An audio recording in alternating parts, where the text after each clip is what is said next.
আসসালামু আলাইকুম, welcome to my family kitchen. আজ আমি আপনাদের তৈরি করে দেখাবো শাহি টুকরা। কিভাবে আমি এই সুন্দর সুস্বাদু শাহি টুকরাটা তৈরি করেছি তার পুরো প্রণালীটি চলুন দেখে নেওয়া যাক।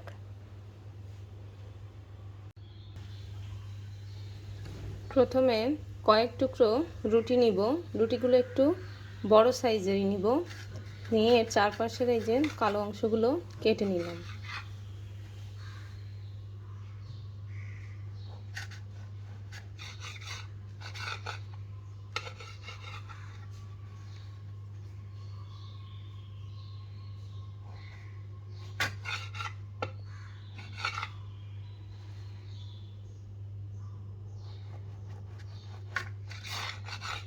এভাবে কেটে বাদ দিয়ে দেব।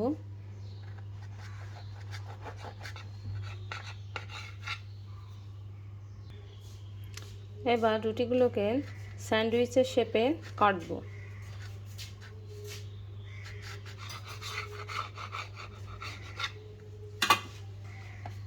এভাবে কেটে নেব।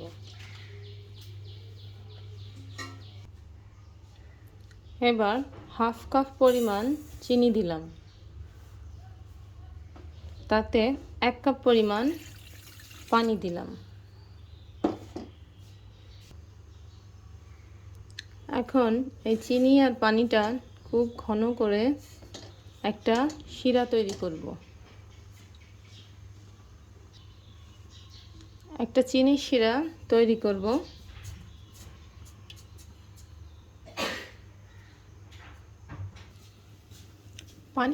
পানিটা যতক্ষণ না ফুটবে ততক্ষণ জাল দিতে থাকব। পানিটা এখন ফুটে গিয়েছে, এখন আর জাল দেওয়ার দরকার নাই, আমার শিরাটা তৈরি হয়ে গিয়েছে।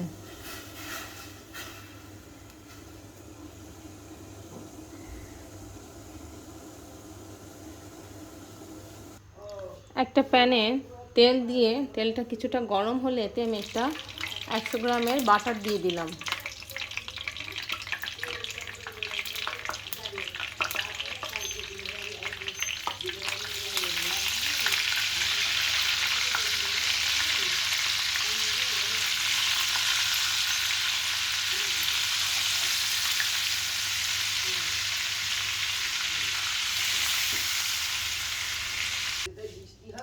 এবার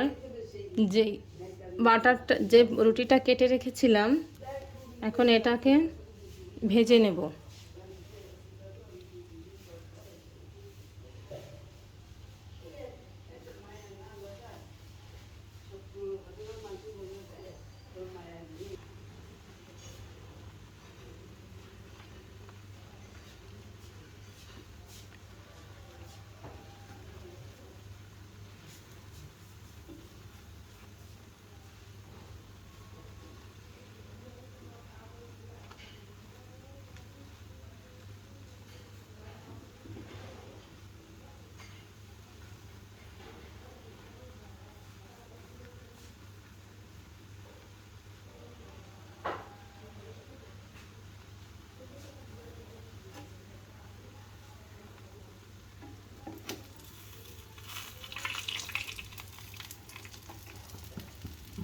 এভাবে এপিটোপিট লাল করে ভেজে নেব।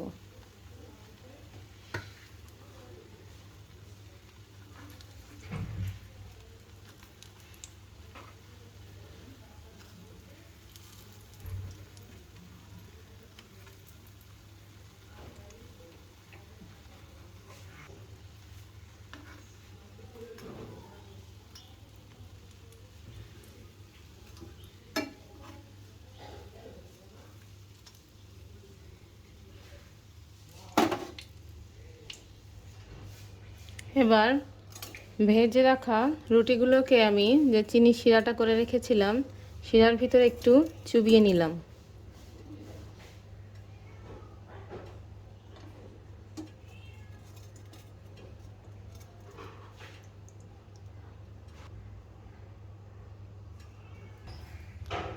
এবার 2 কাপ পরিমাণ দুধ নিলাম। তারপর নিলাম হাফ কাপ পরিমাণ কনডেন্স মিল্ক। এবার দেব 1/3 কাপ পরিমাণ গুঁড়া দুধ।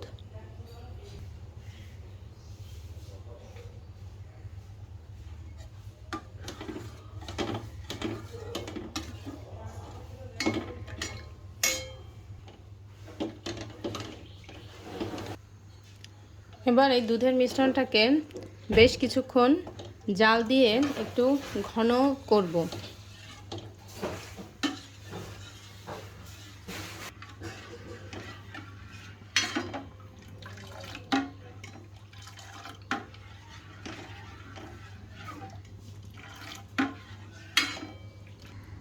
মিশ্রণটা যখন একটু ঘন হয়ে আসবে তখন এতে আমি কিছু ড্রাই ফ্রুটস, কেটে রাখা ড্রাই ফ্রুটস দিলাম।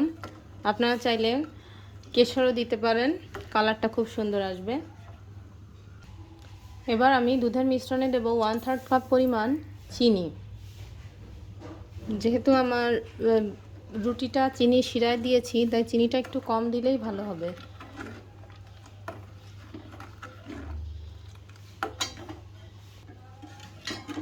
যখন দেখব দুধটা বেশ খানিকটা ঘন হয়ে এসেছে, তখন আমি এতে 1 টেবিল চামচ পরিমাণ কাস্টার্ড পাউডার গুলে দিয়ে দেব।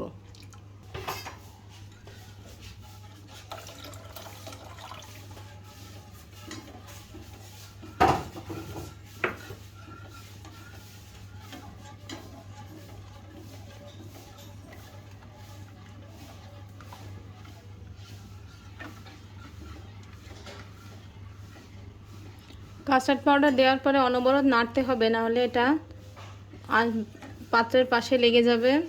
আর কাস্টার্ড পাউডার দেওয়ার পরে খুব বেশি জাল দেওয়ার প্রয়োজন হয় না, এটা খুব তাড়াতাড়ি ঘন হয়ে যায়। এখন এই যে দুধটা দেখেন অনেক ঘন হয়ে গিয়েছে কাস্টার্ড পাউডারটা দেওয়ার পরে। এবার আর জাল দেব না, এবার আমি এটাকে নামিয়ে নেব।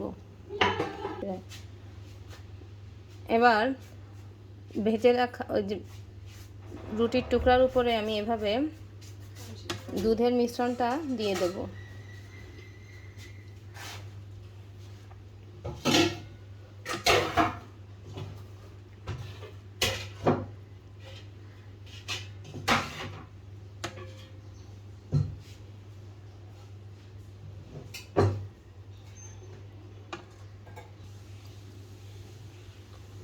এবার কিছু কেটে রাখা ড্রাই ফ্রুটস দিয়ে দিলাম।